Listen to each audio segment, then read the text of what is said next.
L'image du corps du croyant comme le temple du Saint-Esprit illustre ce que cela implique. Le terme temple désigne le Saint des Saints, le sanctuaire intérieur du tabernacle de l'Ancien Testament, où la présence de Dieu se manifestait par une nuée en présence du souverain sacrificateur qui n'y entrait qu'une fois par an, le jour de la fête des expiations, pour verser le sang d'un animal sacrifié sur le propitiatoire de l'Arche de l'Alliance. En ce jour particulier, Dieu accordait le pardon aux prêtres et à son peuple. Aujourd'hui, il n'y a plus de temple juif à Jérusalem et les sacrifices d'animaux ont cessé. Le corps du croyant est le temple du Saint-Esprit. Et le croyant est pardonné et sanctifié, moyennant le sang de Jésus-Christ. Éphésiens 1,7. Le Saint-Esprit demeure en ceux qui croient en Christ. Les Écritures ajoutent que Christ aussi demeure spirituellement dans les croyants. Colossiens 1,27. Par Dieu le Père, 1 Jean 4,15. Ce qui implique toute la Trinité. La question de l'absence du Saint-Esprit pendant la tribulation résulte d'une mauvaise compréhension de 2 Thessaloniciens 2,7, qui dit « En effet, le mystère de l'impiété agit déjà.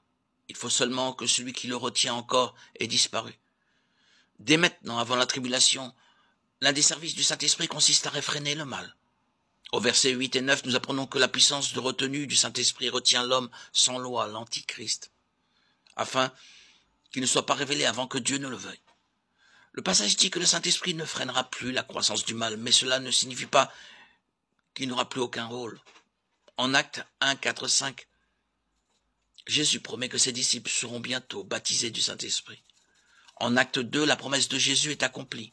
Au verset 38 et 39, Pierre dit « Changez d'attitude et que chacun de vous soit baptisé au nom de Jésus-Christ pour le pardon de vos péchés. Et vous recevrez le don du Saint-Esprit. » En effet, la promesse est pour vous, pour vos enfants et pour tous ceux qui sont au loin, en aussi grand nombre que le Seigneur notre Dieu les appellera. Le séjour du Saint-Esprit est ainsi assuré pour tout croyant né de nouveau. Et nulle part dans les Écritures cette promesse n'est démentie. La régénération est l'œuvre de l'Esprit et sans lui personne n'est sauvé. Si l'Esprit n'était pas présent pendant la tribulation, personne ne pourrait être sauvé.